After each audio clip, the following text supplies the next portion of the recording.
Bueno, nosotros venimos organizando una serie de capacitaciones, más allá de que Carlos estuvo también, obviamente, con Karina, y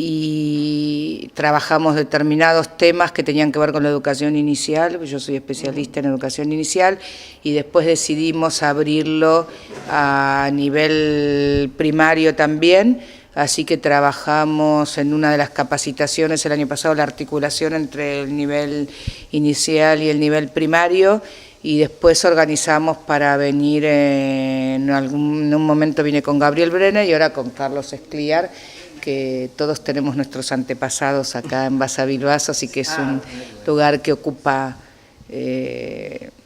un sitio privilegiado en nuestro corazón. Sí, bueno, me dijeron sí que tienen ganas de recorrer, no sé si lo hicieron ya o no, Basavilbaso,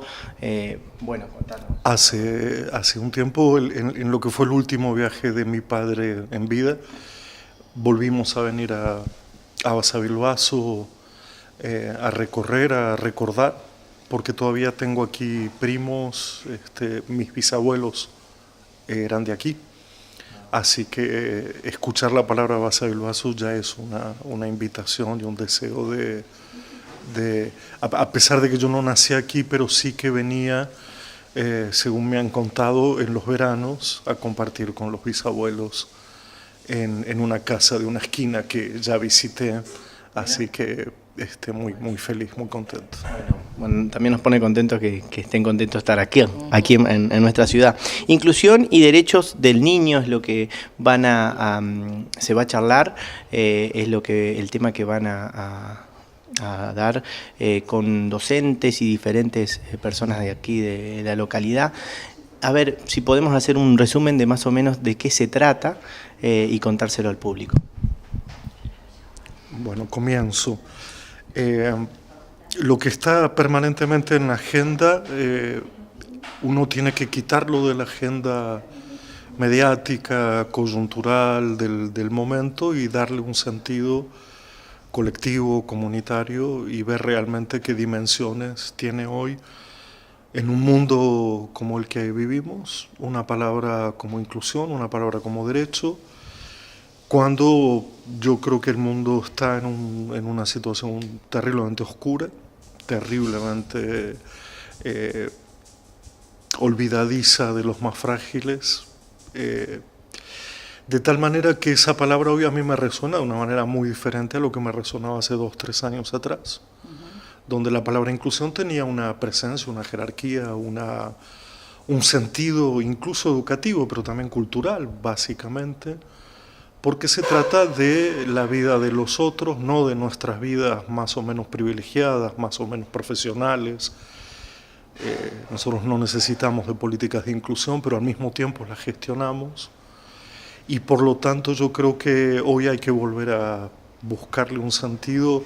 a ambos términos, a ambas expresiones, porque yo ya con el derecho estoy agotado y siento que lo que falta es justicia, no derecho. Y con la palabra inclusión también estoy un poco desbordado, porque creo que el gesto es ético, no es inclusivo, es qué peso tiene la vida de alguien en mí y qué hago yo al respecto en ese sentido. Concluyo diciendo que esto permanentemente es materia de formación, materia de encuentro, materia de conversación, porque los sentidos nunca son extranjeros a esas conversaciones comunitarias. No son impuestos, no son dados de una vez y para siempre, no son conceptos en ese sentido, sino que son palabras vivas que necesitan de la vida de la gente. Bueno, Laura dijo mucho, pero también estaría buena tu opinión. Porque en realidad la parte que yo abordo y que es mi trabajo es lo cotidiano todos los días en las escuelas, especialmente en el nivel inicial, y qué le pasa a los maestros con respecto a los niños, no solo a la inclusión, sino al respeto por la diversidad, al considerar que cuando algunos niños tienen cumplidos sus derechos, son privilegios y no derechos, y que además de lo social y lo familiar y lo comunitario, como decía Carlos, a mí me preocupa muy puntualmente lo escolar. ¿no? Cómo desde el discurso el maestro acepta la diversidad, quiere la diversidad, respeta a todos los niños en sus derechos y sin embargo tantas veces es partícipe de la falta de respeto por los derechos de los niños en situaciones cotidianas. Como que a veces se cree que los derechos son grandes verdades absolutas que no se concretan en lo diario y donde la escuela puede hacer poco y sin embargo la escuela y el maestro todos los días en cada una de sus actitudes y acciones se acerca o se aleja del respeto por los derechos. Y vamos a hacer mañana también un taller con respecto a esto porque por lo menos yo me formé en la Asamblea Permanente por los Derechos Humanos hace muchos años atrás en otras etapas donde creíamos que todos los partidos políticos podían convivir y todas las personas nos podíamos unir en función de una educación basada en los derechos humanos y en los valores y no en los contravalores, y en función de eso veíamos que cuando los docentes no sienten o no tienen respetados sus derechos es mucho más difícil que puedan respetar los derechos de los niños. De todas maneras, yo creo que los niños están pidiendo a gritos que nos detengamos a mirarlos y abrazarlos y educarlos desde este lugar de los valores y que en la complejidad de lo cotidiano uno ve mucho más de lo que quiere, un alejamiento en estos sentidos. Entonces uno trabaja mucho en las escuelas la idea de no hay nada que justifique un niño llorando, no hay nada que justifique un niño sufriendo y también tenemos la responsabilidad de una educación de calidad, digamos. En cuanto a lo que dicen los dos, se está hablando mucho también de lo que es la educación emocional, que es tan importante en estos momentos, ¿o no? No sé si vos querés decir algo, pero la educación emocional va por otro carril, según mi punto de vista, ¿no? Bien, porque tiene que ver con otra concepción educativa. Se supone que una buena educación en el sentido ético, moral y desde el conocimiento toma en cuenta lo emocional, no lo emocional, toma en cuenta el afecto, el cuidado, que eso es parte de lo educativo. La educación emocional sería largo de explicar, pero tiene que ver con otra concepción de cuestiones como un recorte que tiene más que ver con una moda para mi gusto que con lo que ideológicamente queremos para los niños. Bueno, son épocas en que me parece la pregunta sobre qué es esencial en educación nos deja un poco solitarios. No hay quien sostenga esta profunda idea de que educar es esencial en boca de todo el mundo y sin embargo a la hora de lo que es no solo simbólico, ¿no? En esta idea de que todos decimos que la educación es trascendental. Y en ese sentido yo creo que muy lejos de las modas, de las novedades como única posibilidad de entender el pensamiento, ¿no? El pensamiento que se mueve espasmódicamente con novedades. La pregunta va a ser siempre la misma y es, la escuela estaba allí y estuvo y estará porque no hay destinos naturales,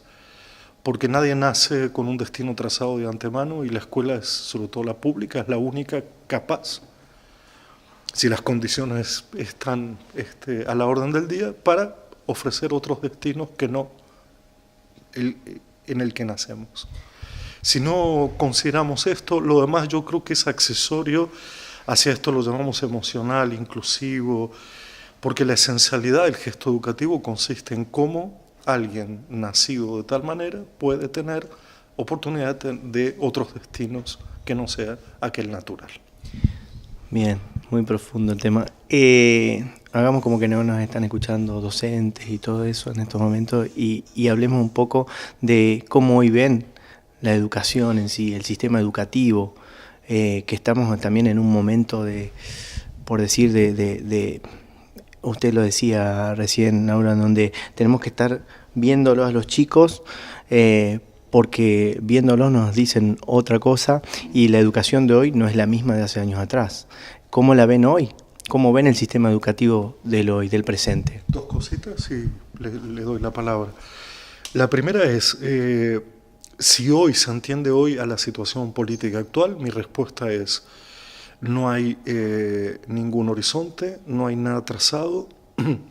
no sabemos qué se piensa en términos generales sobre la educación, hay un único documento borrador llamado Plan Maestro, en muchos momentos copiado de gestiones anteriores, pero la verdad que no sabemos cuál es la idea trascendente educativa de la actual gestión nacional, primero. Y en segundo lugar, en relación a lo que el mundo del capital y el mundo del provecho y el mundo de lo utilitario está exigiendo, y la escuela no puede dar respuestas a eso. Yo, al contrario, estoy pensando que la escuela se va a tener que separar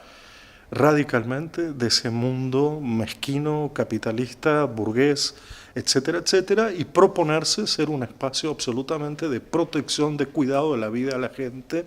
para no caer inmediatamente, ya desde edades tan tempranas, en esta trampa de hay que estudiar para trabajar, sabiendo que además el 70% de la población mundial no trabaja de lo que quiere ni de lo que alguna vez hubiera querido trabajar. Perdón, soy lapidario, pero son momentos asiagos. Bueno, ahora. Y bueno, es difícil, pero siguiendo la línea de lo que decía Carlos, yo pienso que la escuela puede transformarse en un espacio diferente, siguiendo la línea de lo que él decía. Yo le digo siempre a las maestras en todas las capacitaciones que voy por varios lugares y estoy en las escuelas, que yo tengo la imagen de una ola que se viene, ¿no?, destructiva, y que tengo la imagen de que me paro adelante y digo, yo en esta ola no me meto, a mí esto no me arrastra, o me meto por abajo y salgo, o la salto por arriba, y que me parece que los docentes tienen esa responsabilidad de saberse posibles ejecutores de otras cuestiones, posibles hacedores de otras cuestiones en lo cotidiano, ¿no? Porque yo trabajo desde lo cotidiano. En lo cotidiano, en cada gesto y cada actitud con cada niño podemos mostrarle un mundo diferente, y creo que la escuela debe situarse como un espacio diferente que abre otras posibilidades, que muestra otros vínculos, que muestra otras opciones. El problema es que no nos está siendo fácil. Las escuelas son caja de resonancia, ya se sabe, pero además no les está resultando fácil. A mí me llama poderosamente la atención este año en las capacitaciones, como más que otros años, como si fuera un reflejo de lo que pasa socialmente. A los docentes les cuesta muchísimo trabajar en equipo, colaborar para que los niños trabajen en grupos y todas esas modalidades que colaboran en mostrar que hay un mundo posible distinto, ¿no? Yo siempre digo utopías posibles a favor de la infancia, y en relación con eso estamos todos preocupados, o sea, uno lo ve como una preocupación, los maestros están demasiado cansados, demasiado agobiados, los directivos también, hay como mucha presión, y como es verdad que no se sabe bien hacia dónde se va, en lo educativo está complicado, no es fácil. Yo creo que es una construcción cotidiana, uno constantemente lo está trabajando, de todas maneras lo terminás de trabajar y ves que lo que está sucediendo se contrapone por ahí con lo que, no sé cómo decirlo sin ser muy antipática, con lo que se acaba de trabajar. O sea, uno termina de hacer una propuesta, ver, mostrar otras cuestiones, y cuando entras a las salas lo que se ve es un destrato o un maltrato a alguno de los niños o a los niños, o esta idea de... Cierro con un ejemplo, porque esto es una pregunta muy profunda la que hiciste y daría para hablar un montón, pero entro a una sala y veo una maestra que está empezando una propuesta que habíamos pensado juntas, diseñado, etcétera, y ahí tiene un niño de la mano llorando. Entonces yo le digo, espera, ¿por qué está llorando? No... Empecemos con la propuesta, si hay un niño con lágrimas en los ojos. Entonces lo agarro al niño y lo abrazo, y me dicen inmediatamente, no lo abraces, porque ahora no se puede abrazar a los chicos, porque mirá, si después te hacen una denuncia,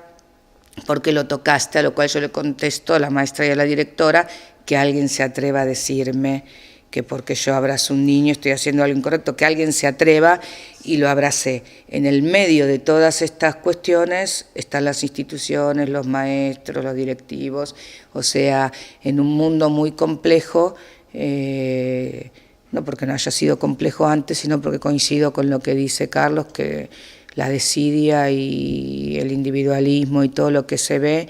no deja de inundar a los docentes y a las escuelas.